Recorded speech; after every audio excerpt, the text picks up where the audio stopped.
Oi, eu sou a Gabi Xavier e hoje eu vim aqui pra falar de penúltimo capítulo do mangá de Shingeki no Kyojin. Sim, capítulo 138 saiu e eu fiquei um bom tempo de verdade, pensando sobre tudo o que aconteceu e rolaram polêmicas, claro, sempre que saem spoilers a galera já começa a ficar emocionada, interpreta meia página sem texto, mas a gente vai interpretar agora com texto, tradução, tudo direitinho e tem muita coisa pra gente conversar. Foi horrível? Foi bom? Nenhum nem outro? Calma, ainda falta um capítulo, muitos pensamentos podem ainda ser modificados, mas sobre o que tá acontecendo, já tem muita coisa interessante pra gente comentar. Sim, esse vídeo tem muito spoiler, então só fica se você quiser saber spoilers do finalzinho de Shingeki. Pera, antes de começarem spoilers, spoiler também é que ainda temos promoção para você ganhar uma camiseta da minha coleção com estampa exclusiva, por exemplo, como essa que estou usando de Shingeki no Kyojin com Eren, mas tem outras de Shingeki, tem Hunter x Hunter, tem Demon Slayer, tem Berserk, tem várias estampas exclusivas no link direto aqui embaixo.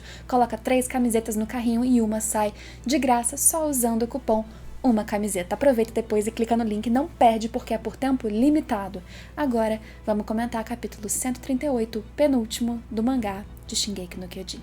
Gente, já vai comentando aqui embaixo, por favor, o que vocês acharam do capítulo? Gostou, não gostou, odiou ou não? Eu quero sentir quais foram as reações e, se possível, expliquem também, principalmente se vocês não gostaram. Eu quero saber o que faltou, o que você achou confuso e se vocês estão dividindo aí o que vocês queriam que acontecesse ou o que vocês acharam que não fez sentido acontecer. A gente terminou o capítulo anterior com um aviso de que o clímax seria nesse, no 138.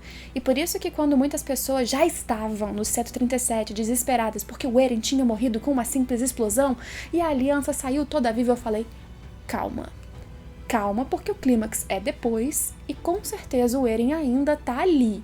Ainda vai ter alguma coisa do Eren. E eu ainda acho que capítulo que vem o protagonista aparece, não nesse momento, no pós-batalha que tá acontecendo agora, pelo menos essa que a gente tá acompanhando, mas alguns desenvolvimentos e focos nele precisam ser dados, com certeza. Ele não foi jogado no lixo. Esse último capítulo reservou certamente muitas coisas. Mas no 138, a gente viu que logo depois da explosão, a galera da aliança que sobrou, os Eldianos que estavam ali no forte, os Marlenianos, todo mundo achou que terminou realmente feliz. Os leitores aí se iludiram e a galera da história também. Foi uma falsa sensação de esperança, de que tudo acabou bem. Tinha Marleniano agradecendo Eldiano, o pai da Anne, e talvez até mesmo uma aliança entre povos que sempre se odiaram poderia nascer nesse mundo novo. E não. E aí que a gente viu, então, o pessoal da aliança chegando com o Falco Pássaro lá no forte e Eldianos guerreiros, principalmente, reencontrando familiares.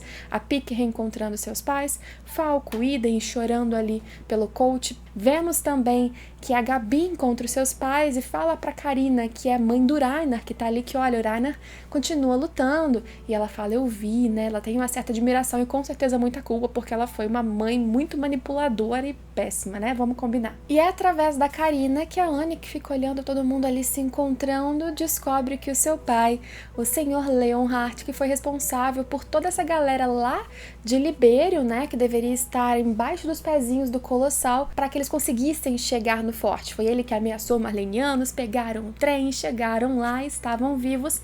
E a Anne parte finalmente para reencontrar o seu pai, que ela tá tentando encontrar há muitos anos. Finalmente ela chegaria lá, mas não chegaria lá, né? Pois é, coisas do Isayama. Também tem aquele clima de dever cumprido, pelo menos alguns instantes, porque o próprio Jean e o Connie conversando, eles falam como arrependimentos sempre existem, não é como se eles não tivessem culpa sobre muitas coisas que eles fizeram, especialmente recentemente, todas as mortes que eles causaram, mesmo que para preservar aquelas vidas, mas ali eles sentem que pararam o estrondo e que, digamos que valeu a pena, né? Eles vendo famílias se reencontrando, pessoas chorando, emocionadas, eles têm a sensação de que fizeram algo pro bem, só que aí que a coisa começa a desandar, e aí para todo mundo que achava que um super boss ou um grande poder milenar de uma criatura que a gente aprendeu no 137, que é altamente sobrevivente, que tem um instinto absurdo de sobrevivência, que até casou muito bem com a mentalidade atual do Eren, isso não podia ser destruído apenas com uma explosão. E não foi. O Reiner, inclusive, com seu blindado, tá lá ainda cheio de lança, machucado, mas não morreu com a explosão também, que é algo que foi cogitado no capítulo anterior, porque a sua carapaça, ela é feita para aguentar uma explosão de colossal, mesmo uma grande explosão.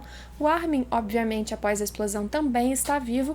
Ambos estão caminhando em direção ao forte, mas lá no forte, pertinho do forte, também tem o quê?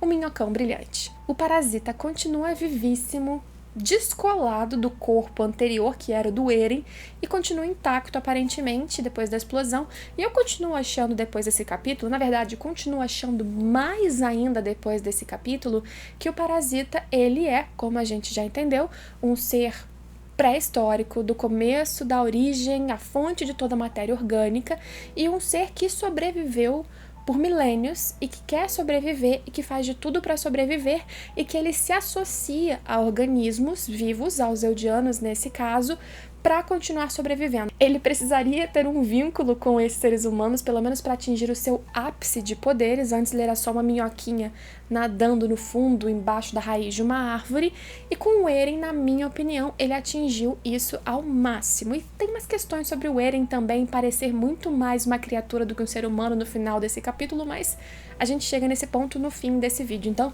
respira. Vamos chegar lá. E o que a gente tem que entender a partir de agora? Porque muitas coisas importantes foram acontecendo sucessivamente, muitos se confundiram. Primeiro, se esse parasita, como eu estou cogitando, ele é um ser que é pré-histórico e que sobrevive, que tem um instinto de sobrevivência absurdo, a gente entende que ao liberar aquele gás, que logo o Connie percebe que é um gás semelhante ao que o Zeke soltou na vila de Iragaku quando a sua mãe, inclusive, foi transformada em titã. Quando isso aconteceu, o parasita estava por instinto de sobrevivência, como um polvo ao soltar uma tinta, como um gambá ao soltar aquele, não sei se é um líquido ou um cheiro, uma reação de um corpo que queria fazer o quê? Acabar com seus inimigos, queria se defender, e ele solta aquela substância que, ao entrar em contato com eldianos, qualquer eldiano, transformaria eles em titãs. E quem estava propiciando esse ataque era o parasita, na minha opinião, não conscientemente, fazendo um plano à la Kira de Death Note, mas por instinto. Quando então o Connie fala isso, é o Levi que percebe a emergência da situação, o grande perigo, e olha para Pieck, para quem ali é titã original, e fala: sobe no falco titã voador e vamos embora, porque daqui só vai sobreviver quem já é titã original, que aí não pode se transformar num titã irracional, já é titã, e quem é Ackerman. Se já tinha alguma dúvida anteriormente se Ackerman realmente não virava titã, não viram. E refletindo sobre muitas coisas em Shingeki recentemente, eu percebi que a gente é muito preciso ver pra crer. Tem certas coisas que nós que colocamos suposições e dúvidas, sendo que a história já deixou muito claro que os Ackerman tinham essas diferenças. Então a gente vê que daquele grupo todo, inclusive Gabi ficou, Jean ficou, Connie ficou, todos os parentes e eldianos que estavam no forte ficaram, e é nesse momento também, quando a fumaça vai subindo, que a Anne estava chegando para encontrar seu pai, o pai a vê, eles estão se aproximando, e é aquele quadro assim, eles vão se abraçar, vai dar, eles estão se emocionando, e aí todos se transformam. Muitos achavam que o Falco que tinha transformado todos, porque ele recebeu o fluido da medula do Zeke que transformava as pessoas, mas vamos lembrar que essa espécie de poder parecido com coordenada que o Zeke tinha é porque ele tinha sangue real. Se o Isayama chegasse e criasse uma situação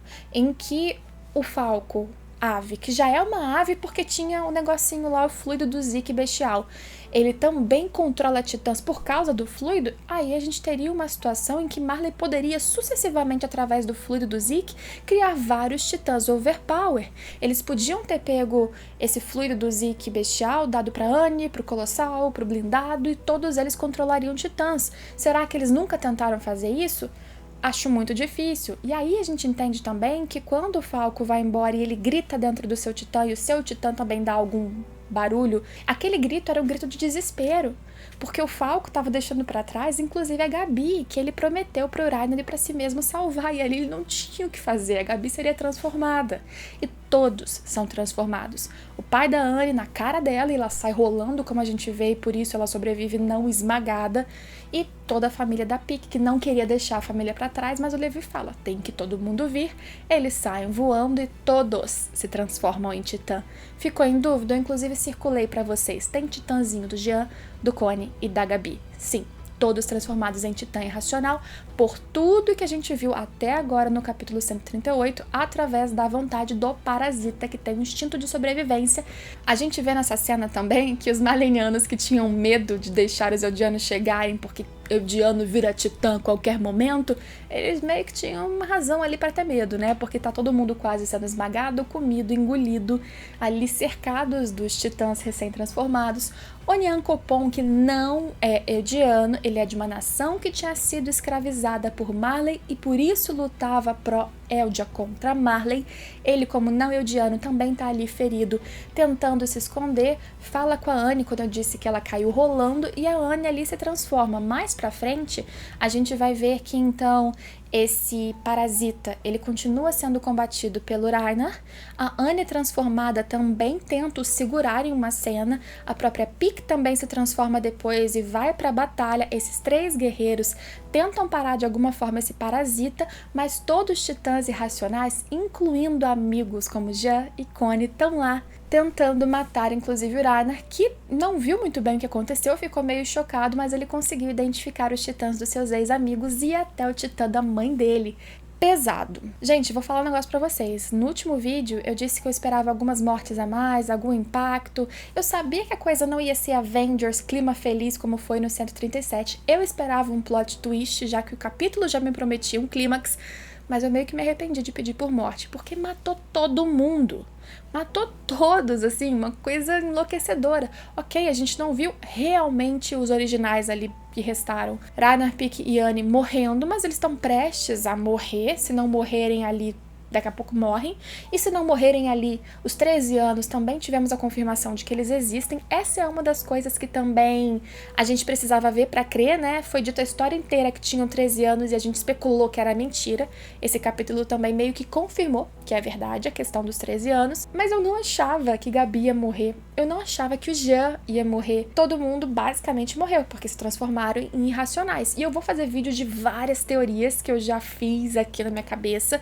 E eu sei que vários de vocês esperam ou têm medo de repente acontecer alguma coisa e esses titãs voltarem a serem humanos, e eu espero que isso não aconteça, porque seria muito, assim, isso assim, clichê. O que tá acontecendo agora não é clichê, mas isso seria clichê anticlimático e tiraria todo o impacto desse capítulo. Eu comentei no grupo de apoiadores e é verdade, eu meio que me sentia imune com Shingeki. Não é que eu não me emocionasse, que eu não ficasse triste, por exemplo, com a morte da Randy, mas esses sentimentos mais intensos, geralmente eu sentia, ou sinto mais com a adaptação do anime. Mas esse capítulo mexeu comigo. Quando eu vi pela primeira vez o que aconteceria com Jean, Connie, eles ali, inclusive, falando dos sacrifícios que eles fizeram, ou como eles lutaram, ou como a escolha do Jean, no dia que eles se formaram na turma de cadetes e entrar pra tropa, acabou fazendo com que eles estivessem ali, naquele dia, sendo heróis, e eles aceitando que eles tiveram um papel importante, agora deixa pra quem ficar, porque eles cumpriram o seu dever, eles sabendo o que ia acontecer. Eu não tava preparada pra isso. Chorar? Não, não chorei. Como eu disse, geralmente eu só choro, assim,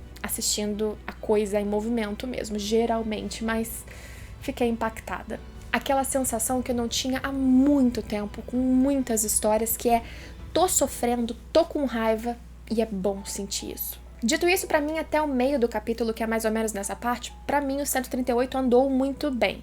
Aí a gente entra num segundo momento que traz muitas especulações, inclusive, que é o rolo de ataque final no Eren e visões da Mikasa e o que é isso, e claro, a cena mórbida do fim, porque quem achou a cena final romântica é melhor repensar, porque de romântica não tem nada. Pra cena final acontecer, primeiro a gente vê que, além do parasita estar fazendo de tudo pra sobreviver, o Eren também, ou melhor, uma representação do titã do Eren surgiu de novo, e um titã bem parecido já com o físico, o rosto especialmente, da nova transformação do titã de ataque, ou o titã do Eren, mas agora com um tamanho colossal. Por isso que ele bate de frente com o Armin e ele vai enfrentar o amigo, quer lutar e ele quer continuar com aquilo. O Eren basicamente tá no modo avançando, avançando, avançando, sem nenhuma racionalidade. Inclusive, foi esse capítulo que me fez pensar mais uma vez que o Eren tá preso nas próprias armadilhas, que ele acabou sendo escravo dos próprios desejos e que ele, assim como um parasita, ele acabou se igualando a um ser que só quer sobreviver e tá nesse modus operandi automático. E ali ele esquece, inclusive, de preservar, salvar, amar quem ele sempre amou. E depois, no final, quando a gente vê o seu próprio rosto, não tem uma emoção, não tem uma reação, talvez uma mudancinha de olhar, assim, inexpressivo, vazio, quase como se o Eren, a partir do estrondo, realmente só tivesse sido relinkado ao seu corpo, quase numa morte cerebral, para continuar andando e propiciando a existência do parasita, que, como eu disse, só quer sobreviver, e ele mesmo apagado de si mesmo, só avançando. Ele perdido em devaneios, como em certa vez ele ficou perdido nos devaneios do seu titã, né, no seu titã de ataque, nas primeiras transformações. Muitos pensamentos que não caberão nesse vídeo, que já vai ficar muito longo, mas a luta entre titã de ataque colossal e o colossal do Armin acontece. Muitas pessoas confundiram achando que os colossais mesmo, né, do estrondo, voltaram a andar com a nova aparição do Eren, e isso não aconteceu. Ninguém ativou novamente o estrondo, mas há o medo ainda nessa situação de que o estrondo volte, e por isso eles sabem ou pensam que eles precisam matar o Eren para, quem sabe, impossibilitar que isso aconteça, quem sabe parando de vez o parasita, que se não morreu na explosão do colossal, não tem lâmina, não tem blindado, não tem mordida de ninguém que vá matar. Talvez parando o Eren, essa é a última esperança realmente, mas o estrondo em si realmente foi parado, finalizado, quer dizer, o controle dos colossais em si foi finalizado com o sacrifício do Zeke.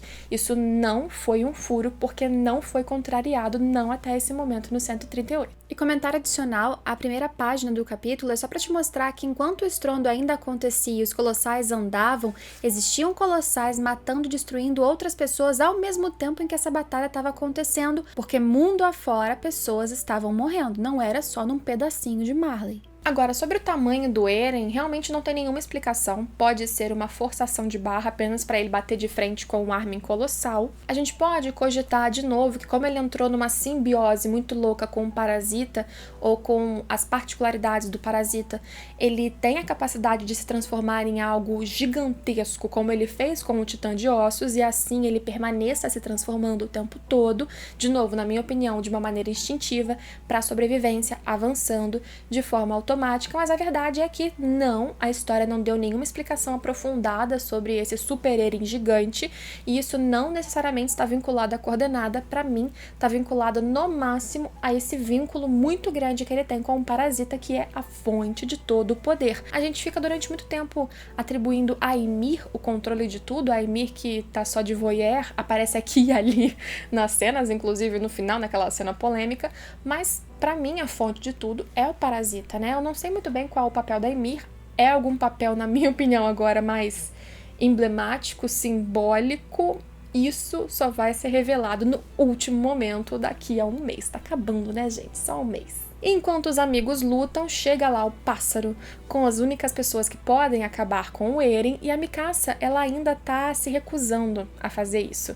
A Mikasa, ela continua com as suas dores de cabeça, e é aqui nesse capítulo que a gente precisa prestar atenção nas dores de cabeça da Mikasa mais do que nunca. Eu vou fazer vídeos, como eu disse, fazendo teorias e fazendo várias especulações e vinculando com coisas que tem no mangá, o que a gente pode provar que não é furo, e eventualmente achar aquilo que por enquanto é furo sim, mas as dores de cabeça da Mikasa, elas costumavam acontecer quando ela estava com medo de perder alguém, principalmente medo de perder o Eren, quando ela sentia que estava perdendo, né? Perdendo por morte, perdendo emocionalmente, como recentemente quando ela viu que o Eren estava partindo e ela não conseguia controlar, né? Tava fazendo coisas que ela não conseguia prever, nem estar perto. E apesar do Eren depois falar pra ela que a dor de cabeça é porque ela estava tendo o efeito colateral de ser uma escrava, Ackerman do seu mestre, mestre Eren, a gente consegue ver nessas cenas que não é bem assim. Essa explicação nunca casou muito bem, e inclusive essa conversa, a última que a Mikasa teve com o Eren, em que o Eren falou palavras duríssimas pra ela, aquilo a machuca muito nesse momento. Não é possível que nessa hora, e a cabeça dela estourando, ela realmente vai precisar fazer alguma coisa contra o Eren, e as últimas palavras que ela ouviu foram aquilo. Não, ela não quer aceitar, ela quer voltar pra casa deles. E aí a gente volta? Ou será que a gente avança? Ou será que a gente pula? Então, primeiro vamos entender a cena. Antes da cena começar, a gente tem um pequeno quadradinho, que é um quadradinho que faz referência às primeiras páginas do primeiro capítulo de Shingeki no Kyojin no mangá, tá? Mais referências ao mangá do que ao anime aqui nesse ponto. O Eren dormindo, sonhando. E aí a gente entra nas cenas que parecem ser em outro cenário, talvez em outro universo, para algumas pessoas uma ilusão da Mikasa.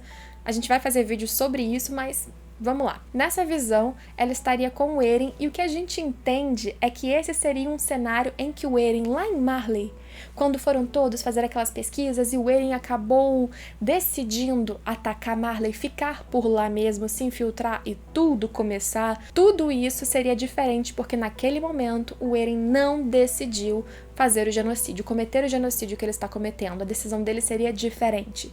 E isso porque, segundo esse pequeno flashback, naquele momento em que a Mikasa se aproxima do Eren, e no mangá, no capítulo 123 em Marley, ela não responde com verdade ao Eren o que ela sente por ele, o que ele é pra ela, que não é, obviamente, só família.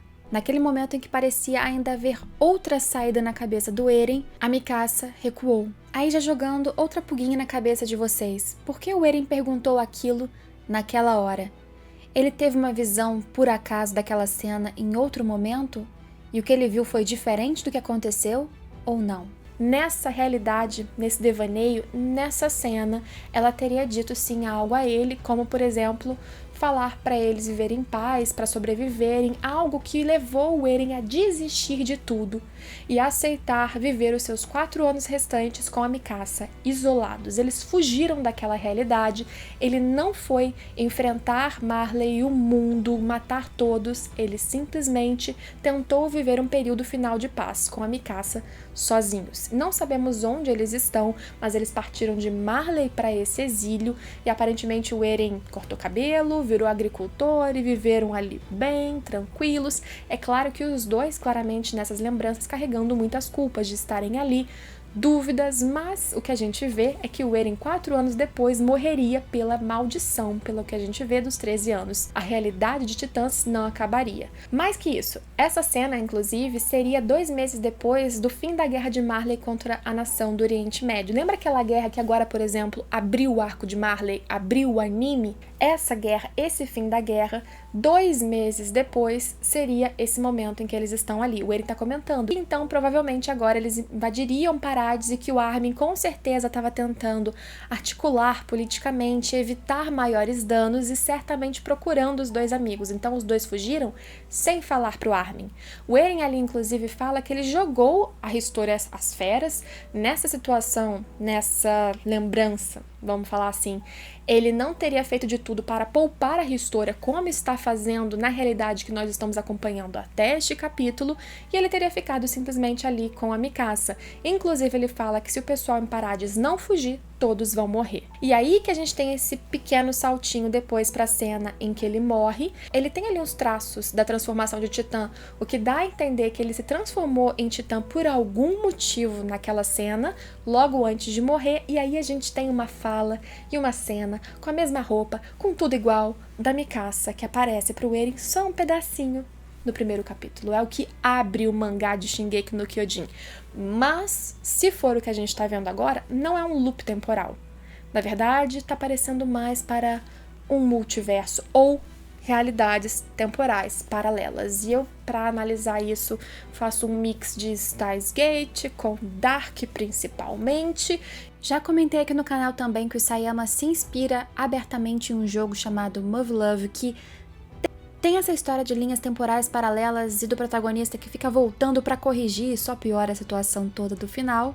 Além de já ter inserido um fragmento no meio de Memórias da Coordenada, que na verdade mostra um universo teoricamente fake que ele coloca sempre no final de alguns volumes de Shingeki, em que essa galera toda que a gente conhece, na verdade, vive num ambiente de escola sem titãs. E a gente pode se aprofundar isso em outro vídeo, mas o que acontece? Ela olha pro Eren ali com a cabeça colada no corpo mesmo, após alguma transformação em titã por algum motivo, e fala: te vejo daqui a pouco, Eren. E essa fala, e essa cena, o cachecol, a roupa branca, é exatamente o cabelo mais curto, exatamente a lembrança da Mikasa que o Eren tem na primeira página do capítulo de Shingeki no Kyojin.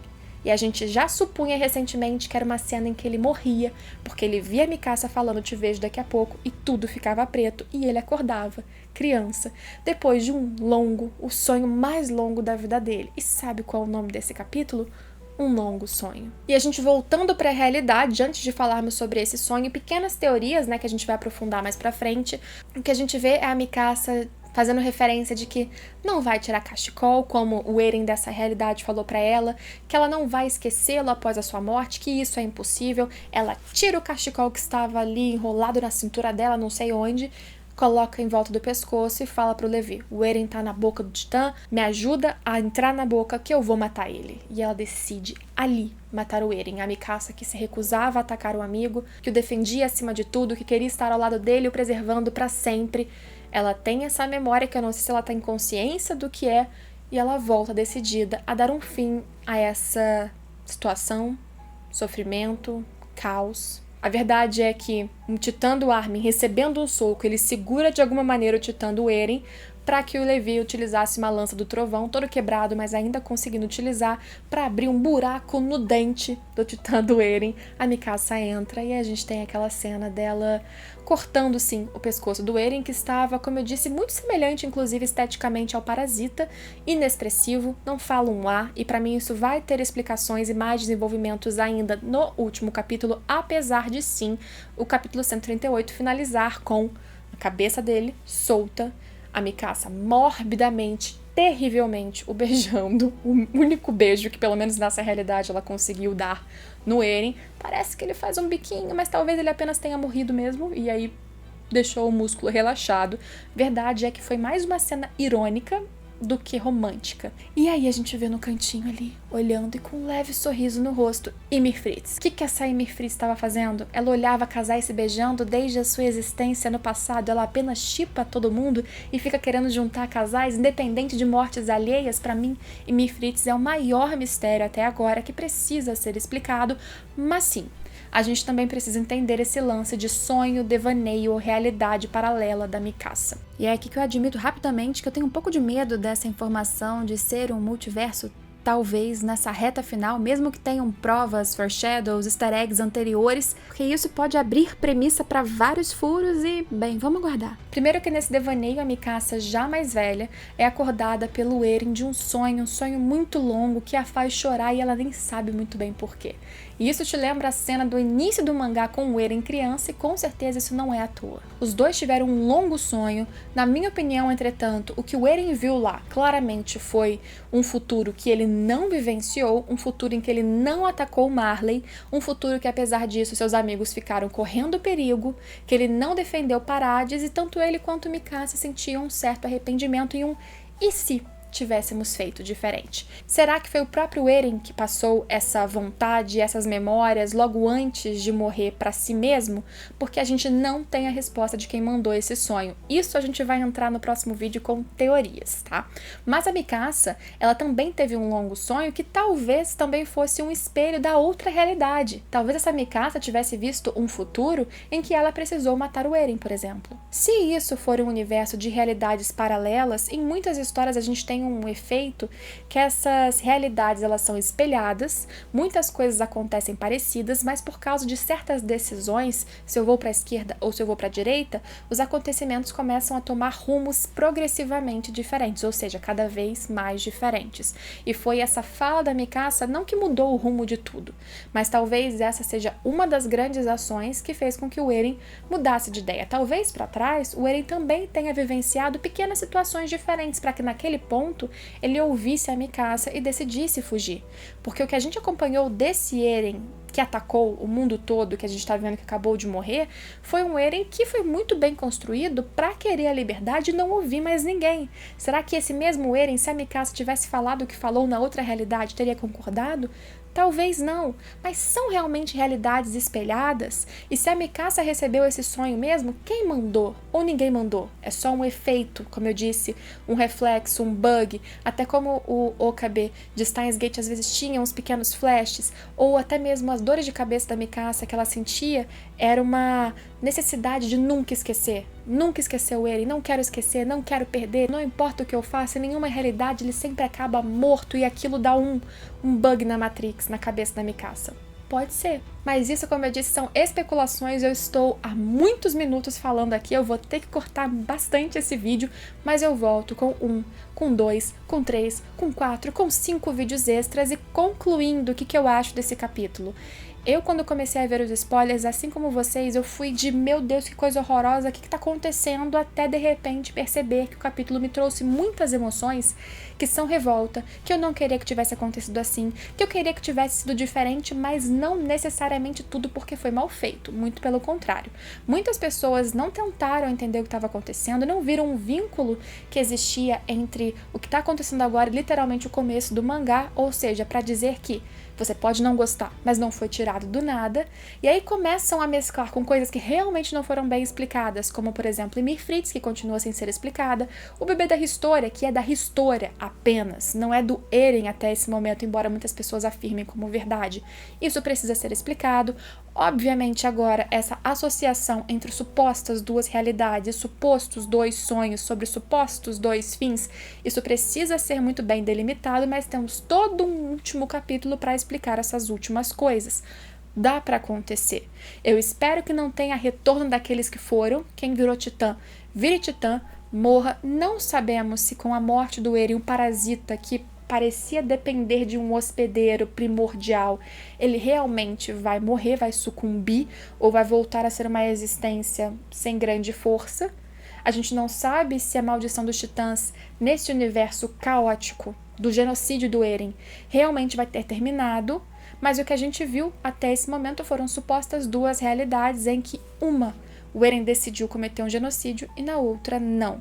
Se foi um acaso de escolhas que num momento são uma coisa, num momento são outra, tem muita gente fazendo associação inclusive com o OVA da Mikasa, que não foi escrito pelo Isayama, foi escrito por Seko, Hiroshi Seko, que é atualmente o roteirista da temporada atual, mas ele foi publicado, oficializado, foi aceito pelo próprio Isayama e depois transformado em OVA, numa adaptação de anime, portanto, e nesse OVA a Mikasa acaba entorpecida, talvez, em várias realidades, em várias fugas que ela tentava criar, resetar a sua vida para tentar salvar a vida do Eren, e ela nunca conseguia porque o Eren estava fadado a morrer em qualquer realidade, em qualquer contexto. No fim, ele sempre morria. Isso é uma grande coincidência? Ou isso de alguma forma foi um foreshadow? Isso tudo vai vir em vídeo, em muito textão, em muita especulação. Como eu disse no outro vídeo, eu só vou bater o martelo se a coisa tá feia ou não quando acabar no 139, mas eu não gostei mais do 137 do que esse. Apesar da cena final gerar muitos memes e risos e deboches, eu acho que ela foi mórbida de propósito, mesmo como um deboche do Isayama, talvez. O que tá acontecendo? A gente tem que conversar. A gente definitivamente tem que começar. Um mix de emoções, mas que bom que eu senti essas emoções. Pior é a história que não gera nada na gente, né? Só que tem coisa pra explicar. Se não explicar direito, aí vai ser uma questão, vai ser um problema bem difícil da gente aceitar. Falta um capítulo de Isayama para você amarrar todas as pontas, convencer leitores que estão indignados e só uma coisa, que o Eren ia morrer mais uma vez. As teorias estavam cada vez mais claras, principalmente porque o spoiler tá no primeiro capítulo, na primeira página, assim que a história começa. No mangá. E não é porque você concorda com a ação do Eren que ele precisa morrer de forma heróica. Se você parar pra pensar, inclusive, esse Eren desse tempo, nessa realidade, ele realmente conseguiu exterminar quase todo mundo do mundo, inclusive os seus amigos, né? Se no outro mundo, por exemplo, ele se culpava porque eventualmente seus amigos morreram e ele nada fez, nessa aqui ele causou a morte de vários deles, né? Essas questões, conversas e divagações que são importantes e interessantes. Se ele simplesmente vivesse como herói casado e com um filhinho, isso ia ser um final clichê. Vamos acompanhar, ainda não acabou, pode melhorar muito ou pode piorar completamente.